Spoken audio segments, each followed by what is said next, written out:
have been exploring Revelation,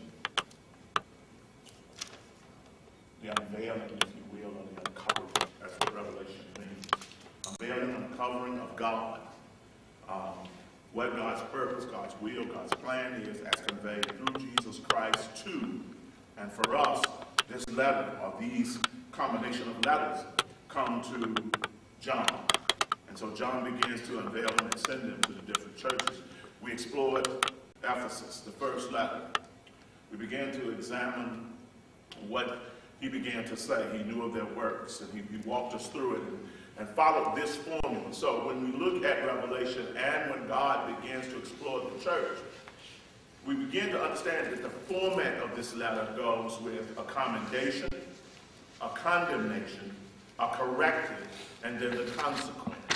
And so as we explore a great deal of these letters, we're going to see this formula manifest itself. You would have seen it if you really looked at Paul's epistles as well. Paul always begins to start off with a commendation, but then he gets to what the crux of the matter is. Where is the problem? And so this formula, we need to go through it, particularly as we end our year. What have I done? What have I done, really? How have I lived? So we need to look at, what would God say about my life during this year? What were my victories? Where are my working areas? How do I what? Correct those errors. So I can go back to the Word of God and begin to see, okay, because once you start this formula, you can begin to see how you stumble, how you make mistakes, how things fall apart. When did you get boxed in? When did you begin? So a lot of us need, at the end of this year, to go back and explore what was this year like.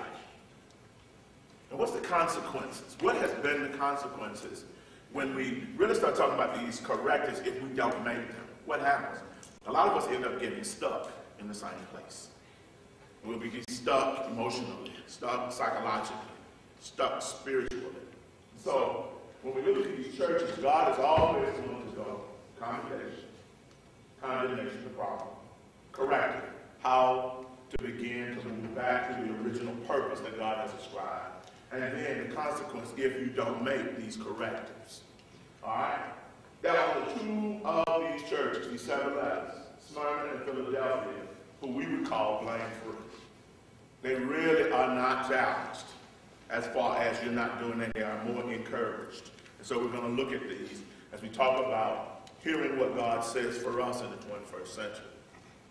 You need to understand that Smyrna is known for emperor worship. And during that time, that is a major cult. The emperor is seen as what? God. Divine sonship, if you will.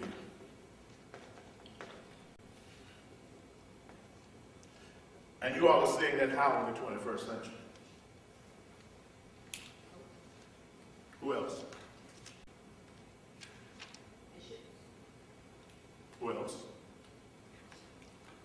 Certain pastors, certain individuals who call themselves apostles, they're seen as God, because a lot of us can tell you what the bishop or what the pope or what these other individuals say, but we cannot tell you what the Word of God says. And so we're going to begin to look at this, because that's a dangerous thing when you get into emperor worship, where the individual is seen as God. And so one of the things that Smyrna has to fight, that whole region has to fight, is just that. That region has to fight this emperor worship.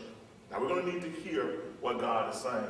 One of the other things that you need to see is the goddess in which they serve or worship in that city. The goddess Roma is the goddess of that region.